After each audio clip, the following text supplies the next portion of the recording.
Boom. Welcome back, Draft League, for another recap video, another little game review video.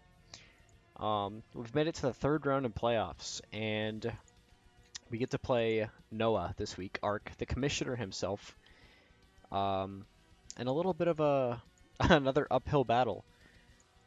We won through the Lanky Polster, the Edmonton Ice Cues, and then we bait number third seed, the Bumbling Bidoofs. And now we're facing off against, I'm not sure, I think he's number 2 seed, the Whirl Island Woopers. So, I had a tough week of prepping, and spoiler alert, we had a really exciting game. It's not really a spoiler, but this is the team. I got it up on screen already. There was a couple of things I needed to especially prep for.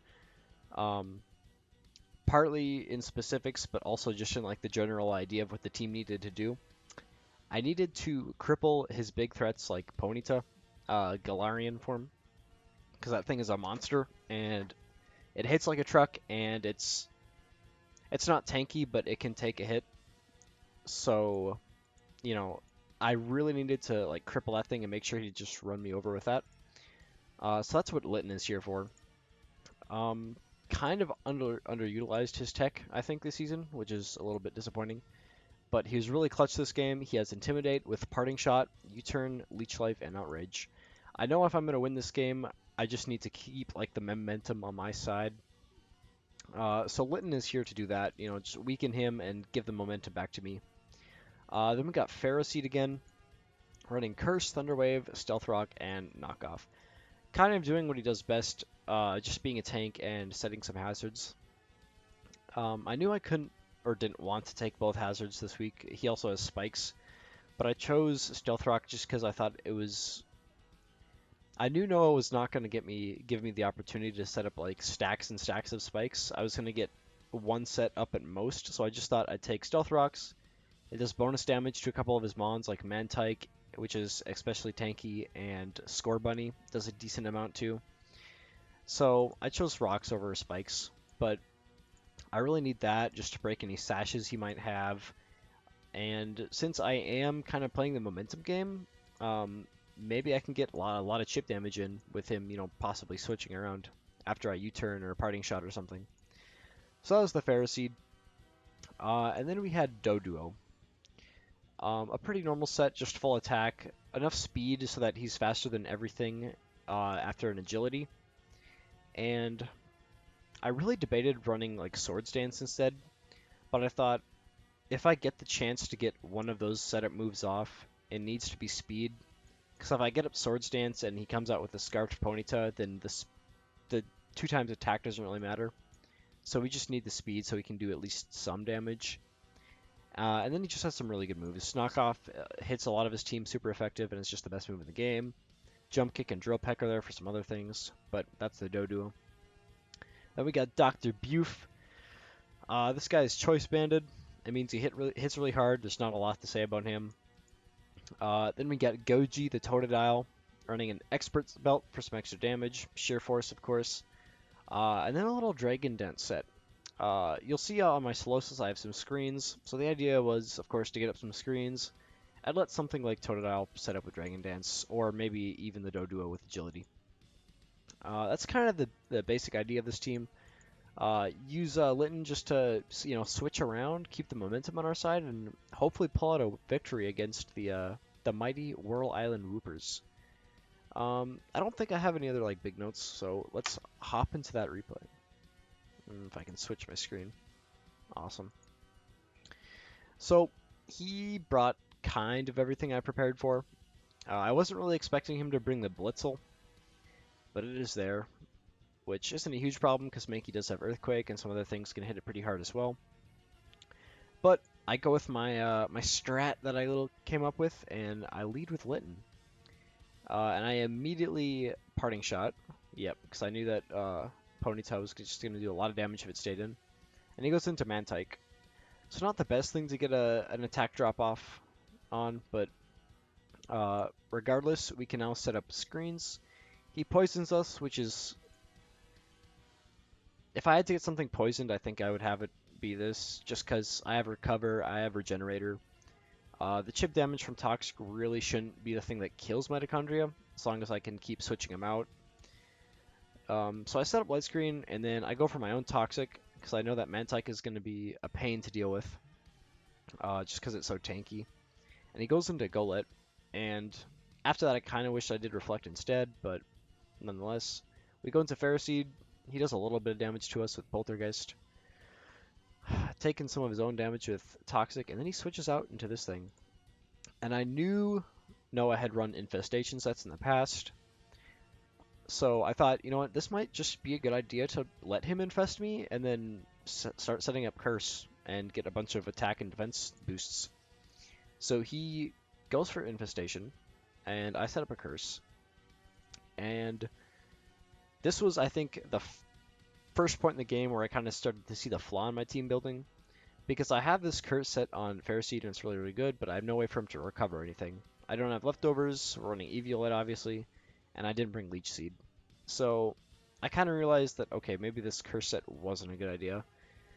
So I immediately just go for a knockoff, because he can whittle me down if he wants to from there. And he goes into Mantike and we get rid of its leftovers, which is okay.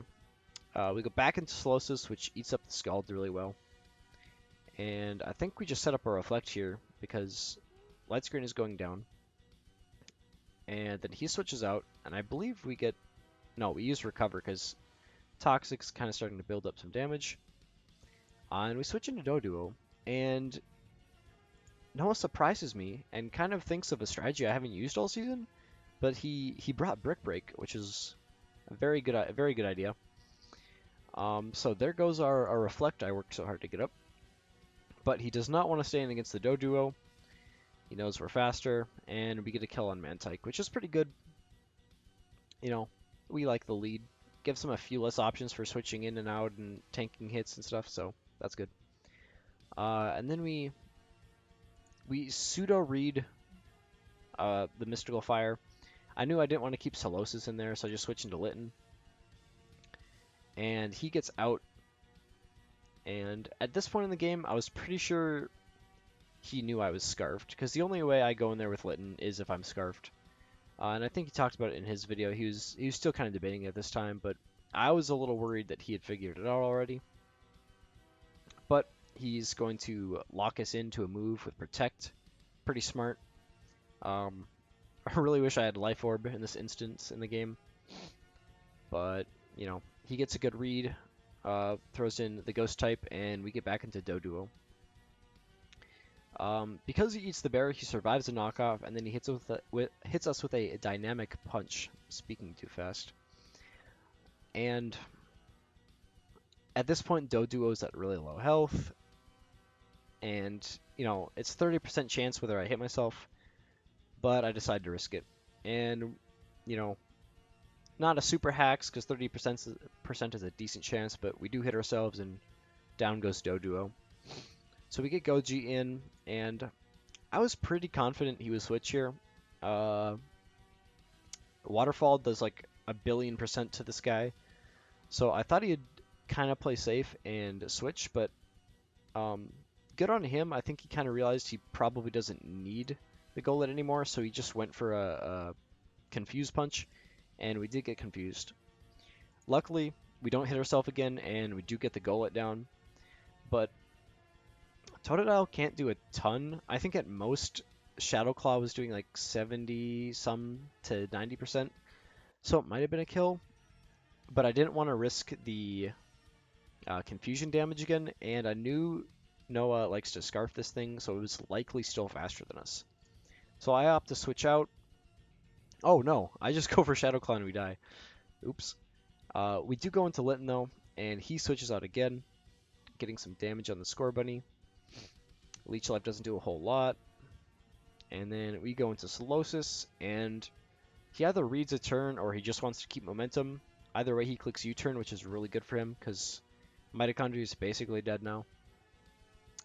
And I think I make another misplay here. I maybe should have just let Solosis go down there and then get a free switch into something. But instead I end up taking like, how much was that? 80% on a Volt switch from switching the Litten in. Blitzel can be physical, I think. So I was, going into intimidate with that mindset, but it was special attack. So we lose the Litten there, which is a huge piece of our team. That's like the one thing that I'm thinking might let me win this game. At least that's what I was thinking in team prep. He's faster than everything, and he gives us momentum whenever we want. And now he's gone. So now we're really on the back foot. Not to mention it's 4-3. But he's gonna clean a mitochondria up with Score Bunny, and at this point it's basically GG. I have some decent damage on some things, but Mankey and Ferroseed cannot really clutch up. Luckily, I do get a paralyze off. I have just enough HP, and Mankey comes out, and we're able to get a kill on Score Bunny here. But I think, if I remember, he switches in with Blitzel and just obliterates us. Yeah. Yeah, not our game, unfortunately. We go down 3-0 to the Whirl Island Woopers. I thought I played pretty well. I thought if I brought, Leech Seed instead of, like, Curse on Ferroseed, it might have been a little different. Maybe if I didn't throw the Litten away. So, we definitely weren't without our flaws, but Noah played very well. GG's. We talked after. He brought a super cool team. So did I think. Finally got to use my Litten a little bit. And we had a pretty good season for the number 11 seed to get to quarterfinals and playoffs. Pretty happy with. Not to mention all the fun we had in the season. Maybe one of my favorites. Definitely one of my weirdest teams that I've had to make work. Just Noah said in his video I had a lot of weird pieces that I kind of made stick together, and I agree with that definition. But that's it for the Latty Daddies this season. We do not go into finals, but hey, that's how it is sometimes. And we will be back next season, season 7 for doubles, with a possible rebranding. I just don't know how I'm feeling about the Latty Daddies name anymore, but we'll see what I decide in the coming weeks. Probably another week and a half or so left of this season, and then we'll get started on next season. So thank you guys if you tuned in. It's a good season. GG's to everyone I played this season. And respect to everyone I didn't get to play. Hopefully I'll get to play you in season 7. Yeah. Alright. Peace out, guys.